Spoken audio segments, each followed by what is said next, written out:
voy a empezar dando la bienvenida a todas las personas que han venido aquí a Asturias, a nuestras instalaciones, y deciros que para nosotros es una enorme satisfacción el teneros aquí, ¿no? Yo todavía recuerdo mi visita a Sevilla, Manolo, lo bien que nos tratasteis y lo agradable que fue la visita. Y bueno, espero que para todos pues, vuestra visita hoy pues, sea también una visita agradable y fructífera, ¿eh? O sea que ante todo, pues bienvenidos y espero que disfrutéis y saquéis provecho de esta estancia. Yo tendría tengo que hacer una presentación corporativa del grupo, y también me dijeron que contestase a una pregunta, y es el por qué razón hemos aceptado este programa de dirección por misiones en Industrial Química del Nalón. Bueno, en cuanto a la presentación corporativa del grupo, ya sé que Jaime por la mañana os hizo una pequeña presentación, o sea que no me voy a extender mucho, simplemente deciros pues, que efectivamente somos una familia en tercera generación.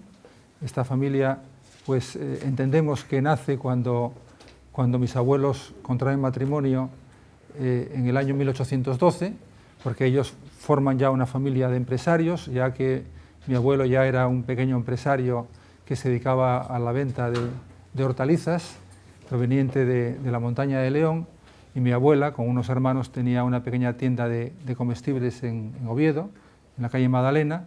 El abuelo era proveedor de la abuela, y entonces en esa relación comercial pues, se conocieron y hubo una fusión empresarial por matrimonio, ¿no? Entonces, pues, eso ocurre en el año 1812, y entonces pues empieza nuestra familia empresarial, empieza a funcionar. Pues el abuelo era un hombre muy emprendedor, y bueno, en aquella época pues las mujeres lo tenían más difícil porque tenían muchísimos hijos. Mis abuelos tuvieron 17 hijos, y bueno, pues no era fácil compaginar las labores empresariales con las labores de madre de familia. Y entonces pues hay una economía familiar doméstica,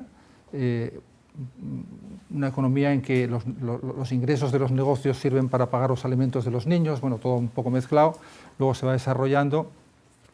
Y bueno, pues mi abuelo fallece en el año 48, 1948, y luego pues entonces ahí ya, digamos que empieza una segunda generación, ¿no? En esta segunda generación pues la preside mi padre, que no era el mayor, sino era el número 10 de los hermanos, pero bueno, fue elegido por los hermanos para dirigir el grupo, y bueno, con unos negocios que asistían fundamentalmente a almacén de coloniales y algo de chatarra, y ya se había creado Química en Nalón en el año 1943, por eso este año cumplimos y celebramos hace unos días el 70 aniversario. Bueno, pues empieza ya una época de desarrollo.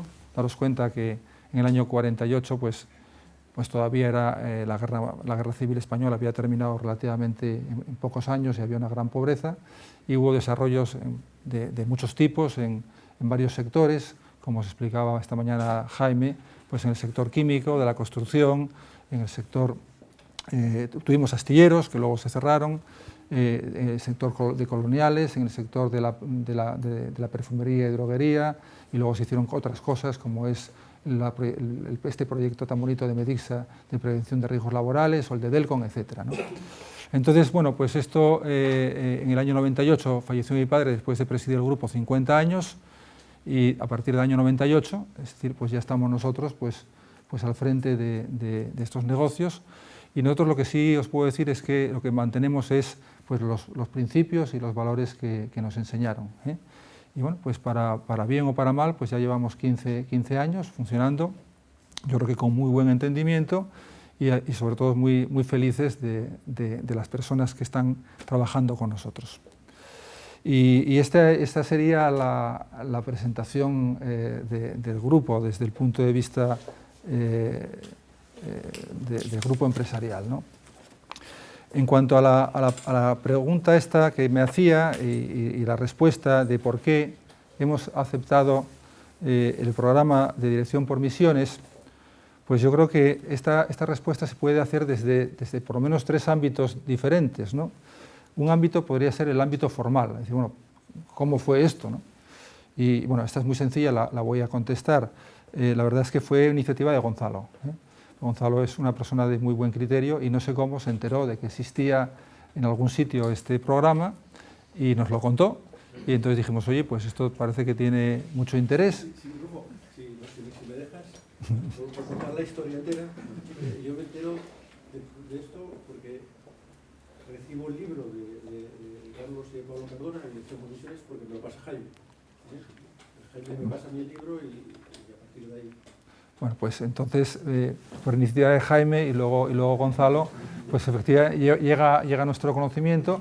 Vosotros sabéis que en Química en Alón, pues bueno, hay un consejo de administración, pero luego tiene una comisión delegada que nos reunimos todas las semanas, entonces se trata allí, invitamos a Carlos Rey a que nos explique en qué consiste, bueno, nos lo explica, nos pareció que era realmente algo muy útil y bueno, pues empezamos este camino. Hay otro ámbito de respuesta que sería un poco el ámbito profesional, es decir, bueno, ¿por qué a Química en Alón en ese momento le interesaba desarrollar este programa? Pero yo ese no lo voy a contestar, voy a dejar que sea luego Jaime el que responda por qué motivo Química en Alón tenía mucho interés en desarrollar este programa.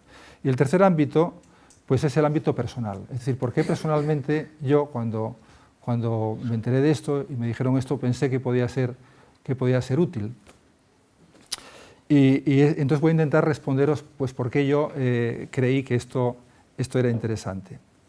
Y yo no sé si a vosotros os pasa lo mismo que a mí, pero a mí, cuando oigo la palabra misión, no puedo evitar asociarla a la palabra misionero. Y para mí los misioneros son unos héroes, ¿eh? Y se da la casualidad que yo tengo una prima que es misionera, ¿eh? Se llama Covadonga Orejas, ¿no? Es una chica que tiene 45 años, que es muy buena, siempre fue muy buena chica, es una chica trabajadora, lista, competente, equilibrada, y estudió el bachiller en el Colegio de Meres, que es un colegio que hay aquí en Oviedo, a unos 6 o 7 kilómetros, y luego cuando terminó el bachiller, que lo hizo muy bien, pues se fue a estudiar, como tantos chicos de aquí de Asturias, a Madrid, ¿eh? Entonces se fue a estudiar a ICADE, a la Universidad Pontificia de Comillas, y entonces estudió la carrera, y allí mientras estaba estudiando se alojó en un colegio mayor que era de las Carmelitas de la Caridad, que también se llaman las Vedrunas.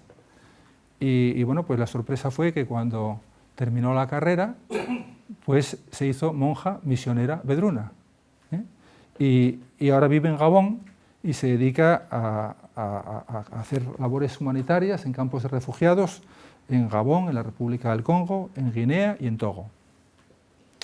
Y entonces, pues yo me pregunto, pues, ¿qué le puede hacer a una chica de familia acomodada, con estudios universitarios, con dominio de idiomas, con un futuro brillante por delante? ¿Qué le puede hacer? Dejarlo todo, dejar a su familia, su país, sus amigos, renunciar ella misma a crear su propia familia para dedicarse a ir a un país a pasar penurias, a pasar dificultades, a pasar riesgos, a un país del tercer mundo. Yo me pregunto qué le mueve, por qué Covadonga hace esto. Tiene que tener una razón muy poderosa para hacerlo, muy profunda, ¿no? Y claro, yo pensándolo solo le veo una razón. Tiene que ser por vocación, ¿eh? O sea que Covadonga tiene que tener una llamada que la empuje a actuar así, tiene que sentir que este es su destino personal, tiene que sentir que si no hace eso, pues no va a ser feliz, ¿no? Lo cual, a mi juicio, no le resta ningún mérito, porque evidentemente las penalidades, los problemas que sufre, por ejemplo, contrajo la malaria, etcétera, pues la sufre como la sufriríamos cualquiera de nosotros, es decir, que no le resta ningún mérito. Pero lo que sí es verdad es que ella, a través de la vocación, aceptó una misión o descubrió una misión y es feliz. Sin embargo, yo me doy cuenta que eso no es normal. O sea, no todo el mundo tiene una vocación de esa intensidad. yo creo que lo normal es lo contrario, lo normal es no tener ni idea de cuál va a ser nuestro futuro, ¿no? Por eso, si le preguntásemos a un niño qué quiere ser de mayor, un niño normal, pues yo creo que asumimos que nos va a decir lo primero que le pase por su cabeza, pues nos dirá pues, que quiere ser astronauta o que quiere ser torero, o quizá nos diga que quiere ser abogado porque a lo mejor es lo que es su padre o su madre y bueno, pues replicarlo, ¿no? Lo que está claro es que nos va a contestar, pero eso tiene un poco de trampa porque un niño siempre se siente obligado a contestar la pregunta de un adulto, porque cree que si no contesta, pues pensarán que no se sabe la respuesta y va a quedar mal, sobre todo ante sus compañeros, ¿no? Porque así hemos educado a los niños. Y sin embargo, si el niño en vez de tener mentalidad de niño tuviese mentalidad de adulto, pues sabría que hay muchas preguntas que no tienen respuesta. Y sabría que es más fácil medir la inteligencia de una persona por sus preguntas que por sus respuestas. Y entonces probablemente no tendría ningún complejo en decirnos, pues no tengo ni idea de lo que voy a ser de mayor. Quizá el que lo pregunte sabía o sabe lo que iba a ser cuando era niño de mayor, ¿no? Pero bueno, convengamos en que lo normal es que un niño no sepa lo que va a ser de mayor y lo normal es que cuando llegue a ser adolescente tampoco lo sepa y cuando llegue a ser joven tampoco lo sepa y cuando llegue a ser adulto pues quizá siga sin saberlo. Lo cual no va a impedir que este niño va a empezar a tomar decisiones.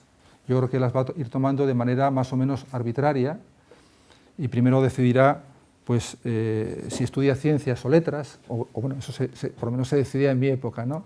Y luego se decidirá si estudia una carrera o coge un módulo de formación profesional y luego pues cuando termine su preparación, si tiene suerte hoy en día, si tiene mucha suerte, encontrará un trabajo y cuando se dé cuenta, pues se encontrará trabajando en una empresa, quizá como química del nalón, y puede ocurrir que esté trabajando en algo que no tenga ninguna vocación para ello, que no conozca cuál es su misión y que esté a lo mejor totalmente desmotivado. Y eso pues puede ocurrir, ¿no? Entonces ahí sí que vemos un problema, alguien que no tiene vocación y que está desorientado. Porque yo efectivamente creo que la búsqueda de la vocación es la búsqueda del sentido de la vida, ¿no? Y es muy importante encontrarla. Y el que no encuentra la vocación, el que no es capaz de hacerlo, pues no va a ser feliz. Y a sensu contrario, yo creo que el que es capaz de encontrar esa vocación, pues hace las cosas y no le cuestan trabajo, por difíciles que sean, ¿eh? O sea que en ese sentido la vocación es un poco como algo mágico. Entonces, digamos que aquí cabe hacerse una pregunta, yo creo que es muy importante, y es la siguiente. ¿Nosotros hacemos las cosas que nos gustan, o nos gustan las cosas que hacemos? Es decir, o al final procuramos que nos gusten las cosas que hacemos. La pregunta esta se podría formular de otra manera, que sería, ¿es la vocación la que nos hace descubrir la misión, como en el caso de Covadonga, o es la misión la que nos hace descubrir la vocación? Claro, hay personas efectivamente con vocaciones fuertes que si la tienen, pues tienen que seguir su camino, lo tienen en ese sentido más fácil, ¿no? Pero hay otras muchas personas que no tienen esa vocación, está oculta o incluso no tienen vocación. Y la vocación es efectivamente como una facultad o un don que conecta con la dimensión social de la persona, porque nadie tiene una vocación para sí mismo, sino la vocación siempre es para servir a los demás.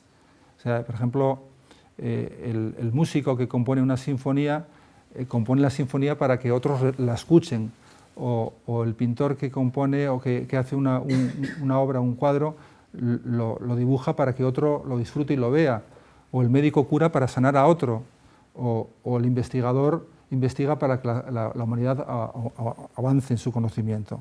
Es decir, lo que quiero decir es que todos necesitamos ser útiles a los demás y tener un reconocimiento por lo que hacemos, saber que nuestro trabajo realmente tiene sentido, y eso pues nos genera autoestima y nos genera motivación, y de ahí, de alguna manera, pues surge la vocación.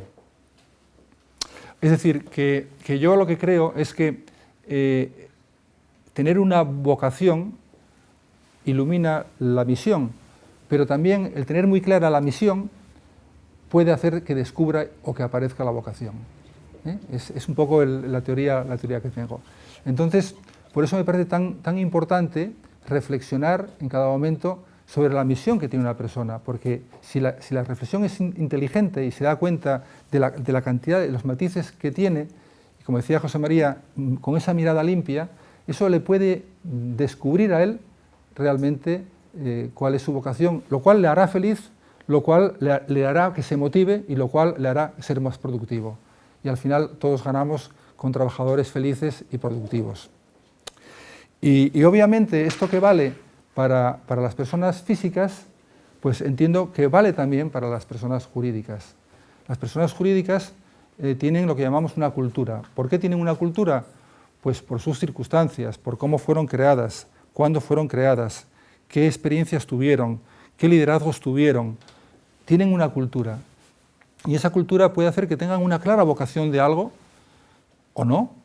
E incluso también, como se tienen que adaptar a los tiempos, pueden ir cambiando. Esa vocación o esa misión puede ir cambiando. Por consiguiente, hay un binomio entre vocación y misión que efectivamente no es fija para siempre, sino que hay que ir descubriéndola permanentemente. Y en ese binomio, si hay una sintonía entre la vocación y la misión, pues va a surgir la motivación. Y entonces crearíamos también una especie de triángulo, yo creo que también exitoso, que es lo que nos haría avanzar y ser positivos. Y esa es un poco mi visión de por qué es tan interesante profundizar en este tema de la misión. Y bueno, nada más, yo ahora ya voy a dejar a Jaime que conteste esta pregunta desde ya un punto de vista profesional.